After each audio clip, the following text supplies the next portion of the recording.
Fala pessoal, tranquilos? Estamos de volta, né? Gravar uns vídeos aqui para o canal. Antigamente nós tínhamos o quadro Pitacos do Dilinsker, né? Que saía todo domingo no final do dia. E agora já trazer um outro quadro semelhante, também será semanal, que é o Dilinsker Responde, né? Que a gente vai responder algumas perguntas aqui. Agora, toda segunda-feira, no Instagram aqui do meu escritório, né, da Squared Capital, tá? Deixar o arroba passando por aqui, caso não sigam, dá uma olhadinha lá. Toda segunda-feira a gente tem aberto caixas de perguntas para os nossos clientes e seguidores fazerem. E nisso eu vou pegar as principais perguntas de segunda-feira e trazer aqui no canal do YouTube elas um pouco mais elaboradas, dadas que no Instagram a resposta é bem curtinha. Então a gente vai trazer as perguntas que vocês fizerem lá na segunda-feira no canal do escritório, trazer aqui para o YouTube respostas mais elaboradas para vocês terem realmente a noção do completo. Beleza? Então já sabem. Gosta do conteúdo, inscreve aqui no canal, deixa o like no vídeo e bora lá para o assunto geral. Então pessoal, a primeira pergunta aqui foi do nosso amigo Carlos Cavalcante, vou até deixar passar aqui a pergunta dele, mas basicamente foi: você recomenda algum ativo em ouro? Então já tem alguns vídeos aqui no canal, caso vocês pensem em investir em ouro, dê uma olhadinha lá, que tem um vídeo que é, assista esse vídeo antes de comprar ouro, que eu explico como é que são os contratos de ouro na B3 e algumas oportunidades para vocês comprarem ouro de formas mais eficientes. Mas lendo assim, será que vale ter ouro na carteira de investimentos? Acho que esse é o grande ponto do Carlos. Vamos lá, vamos dividir essa pergunta em alguns pontos. Acho que o ouro tem sido muito falado ultimamente, dada essa expansão fiscal, né? Então, os governos gastando mais e uma política monetária, né? Política de juros expansionista, que são juros baixos e alguns países, inclusive, negativa. Isso traz com que ativos reais, ouro sendo um deles, né? Uma commodity, se valorizou bastante. Então, quando você pega o retorno dos últimos 12 meses, 24 meses, foi um retorno bem interessante do ouro.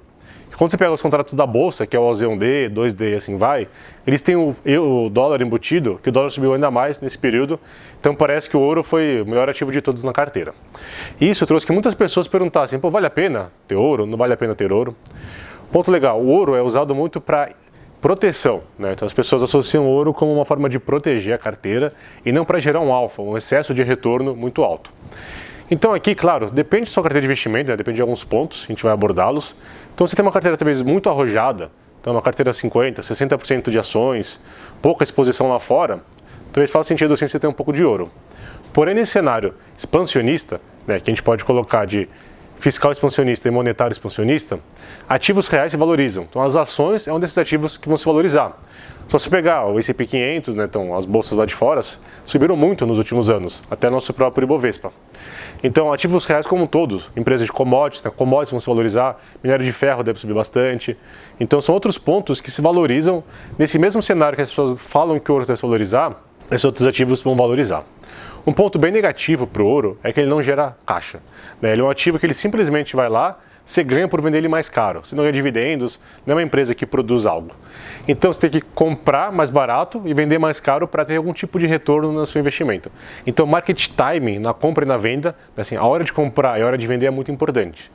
Como em alguns vídeos a gente já comentou aqui, eu não acredito que nós somos bons em fazer market timing consistentemente, então acertar a hora de entrar e a hora de sair no papel consistentemente, é quase que impossível fazer isso, dado que até você pega algumas hipóteses do mercado eficiente, elas mostram esses pontos. Então eu diria que se for para ter ouro na carteira, tenha sempre ouro na carteira. Então, por exemplo, vou sempre ter uma exposição de 3% de ouro. Então, o ouro subiu, você reduz a exposição ao ouro, compra sua outra ativa, ação, etc. Quando ele caiu, você compra para voltar a ter 3% de exposição. 3% foi aqui o número hipotético. Legal? Então, a ideia é assim, dessa forma, você não precisa se preocupar em você fazer o market time, mas você vai ajustando sua carteira, por exemplo, trimestral, colocando ouro ou não. Eu, particularmente, não tenho ouro na carteira. Nós temos aqui na XP algumas estruturas bem interessantes para ter acesso ao ouro, onde você só tem o upside, só a alta do ouro, e no caso da queda você se protege abrindo mão da liquidez. Então também, caso vocês queiram conhecer um pouco mais essas estruturas, deixa aqui nos comentários que eu vou respondendo vocês. Bora lá para a próxima pergunta. O Anderson, também vou deixar a pergunta dele aqui passando, perguntou: ter dólar ou não na carteira, e se sim, qual o percentual? Legal, acho que outro ponto também muito importante, que o dólar subiu muito nos últimos tempos, e isso fez com que as pessoas quisessem ter dólar na carteira. Ponto legal, acho que sim, vale sempre ter ativos dolarizados na sua carteira, isso porque nós sofremos influências do dólar no nosso dia a dia. Naturalmente você consome algumas coisas que são dolarizadas, né? A própria gasolina do nosso carro é cotada em dólar, e entre outros ativos. Então quando o dólar sobe, a sua inflação é impactada para cima, então ter investimentos atrelado ao dólar vai te proteger em relação a isso. Legal? Mas assim, ter o percentual, qual o percentual ideal? Acredito que até 10, 12, 15 ali é o percentual ideal para ter, mas eu acredito também que a hora de comprar faz bastante diferença em investimentos dolarizados. Aqui não falando de comprar papel moeda dólar, né?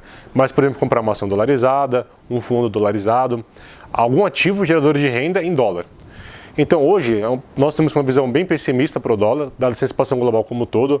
Nós acreditamos que as moedas devem ganhar, né? Então até que você pegar o DXY, o DXY, que é o índice do dólar, tem caído muito nos últimos tempos, e nós temos essa visão do dólar um pouco mais fraco em relação ao mundo.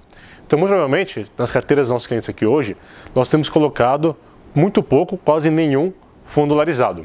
Claro que muitos deles já vieram de lá para trás com uma posição em dólar e tem feito um excelente papel de proteção, dado que ele tem uma correlação negativa com a nossa bolsa. Porém, hoje não é um ativo que a gente tem visto para colocar muito dinheiro. O bom é que a gente consegue diversificar internacionalmente, então alocar investimento no exterior com um hedge cambial. Então hoje você pode ter, por exemplo, 50% da sua carteira alocada no exterior e apenas 10% em dólar, os outros 40% com proteção para o real. Por quê? Vai que você fala, puta, quero comprar a Bolsa Americana e acerta esse call. A Bolsa Americana vai super bem nos próximos anos. Mas o real se aprecia em relação ao dólar. Então pode ser no final do tempo, seu investimento pode ter rendido zero, porque o câmbio tira todo o retorno desse seu ativo objeto. Então, é legal ter investimentos dolarizados, ali na beira talvez no máximo de uns 15%, mas isso não quer restringir os investimentos internacionais. Hoje temos muitos produtos bons, redeados, então que não sofrem oscilação cambial. Então com isso você consegue ter, por exemplo, 50% da carteira lá fora, bolsa chinesa, bolsa americana, só tecnologia na Ásia, e mesmo assim não sofrer influência do dólar e ganhar com a alta desses papéis, que também tem uma descorrelação com o Brasil, dado que os riscos políticos deles e também econômicos são totalmente diferentes. Legal? Bora para mais uma pergunta então. Agora, a pergunta do Rodrigo, eu tenho que deixar passando aqui, são aquelas perguntas que eu fiz lá, respondi no Instagram. Ele fala de China ou Estados Unidos, né? Qual investir? Então, também falando de investimento no exterior. Legal, a China é um país que deve, né, passar os Estados Unidos de PIB por volta de 2027, 2028, mais ou menos nesse sentido. Mas são países com dinâmicas econômicas e políticas totalmente diferentes. Fazendo uma resposta curta, trocaria o ou por e, então ter um e o outro faz bastante sentido, mas vamos lá contar alguns pontos. A China, caso vocês não saibam, ela tem basicamente 4 classes de ações, né? Então a gente teria 4 bolsas lá fora que você pode comprar a China. Tá, basicamente nos Estados Unidos a gente tem a NYSE e a Nasdaq, né? São as principais. Lá na China a gente tem 4 bolsas, a A-Shares, H-Shares e tem outras 2 que eu não lembro de cabeça, mas que também são menores. Basicamente Alibaba, Samsung, Tencent, que são as mais famosas, são as empresas que estão listadas para o mundo inteiro, né? Então todo mundo consegue comprar. Aí a gente tem aquelas ações domésticas da China, que são as ações que estão, o nome são propriamente em mandarim, né? Que a gente não, pelo menos eu não sei pronunciar. E essas são empresas de economias domésticas, então são empresas que muito dificilmente a gente não consegue comprar e foi aberto para investidor institucional estrangeiro comprar a partir de 2015. Então a partir daí a gente vê uma diferença de economias e formas de investir na China e Estados Unidos. Essa parte da China, da economia doméstica, é uma bolsa muito incipiente em termos de investidor institucional, então é uma bolsa muito ineficiente, onde tem bastante arbitragem de preço, que uma gestão ativa faz bastante sentido.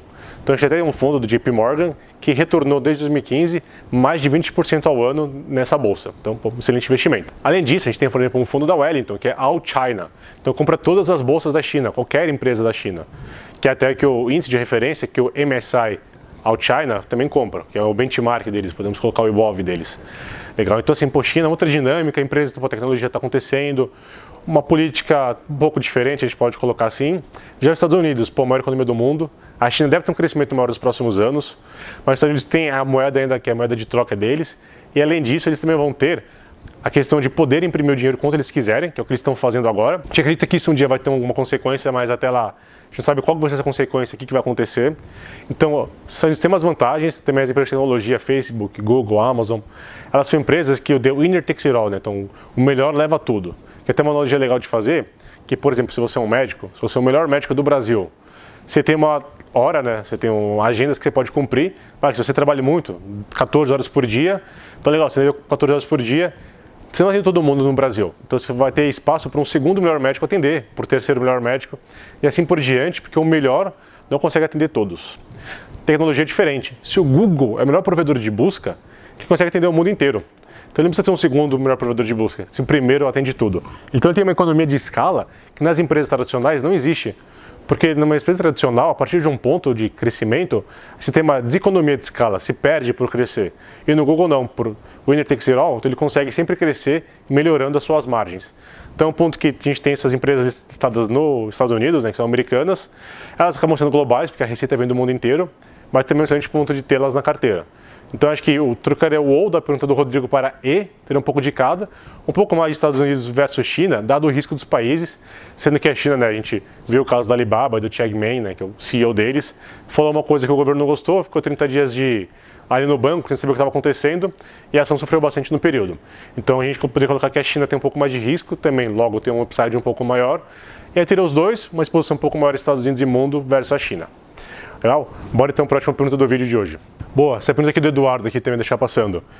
Boa, se fosse indicar hoje, qual seria a melhor renda fixa no momento? Legal.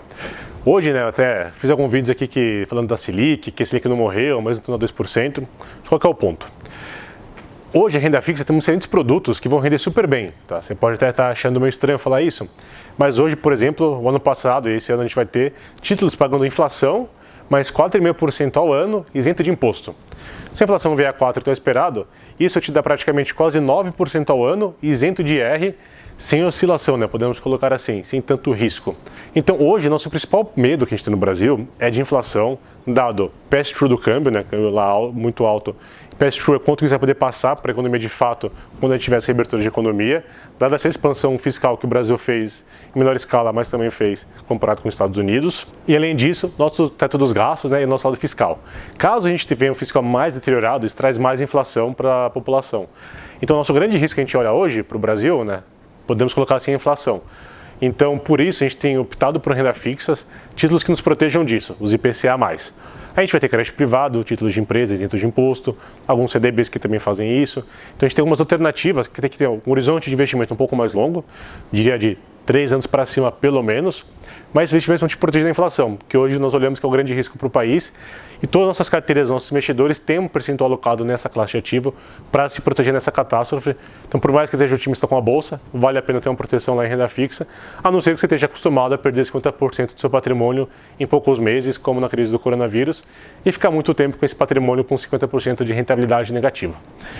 Beleza? Então, esses foram os principais pontos de hoje. A gente conseguiu responder 4 perguntinhas, acho que um pouco melhor. A gente respondeu elas no Instagram, esses mesmos pontos, mas com um pouco embasamento. Então, como eu falei, segue lá a gente, Squad Capital no Instagram, também se quiser me seguir, Vinícius Gilinski. Toda segunda-feira de manhã estou abrindo uma caixa de perguntas lá sobre investimentos, carreira, mercado financeiro, etc. Pode perguntar lá. E depois, no sábado de manhã, eu venho aqui respondendo no YouTube as mesmas perguntas, só que de uma forma um pouco mais complexa, com conteúdos um pouco maiores. Beleza? Se inscreve aqui no canal, deixa o like. Valeu, até a próxima.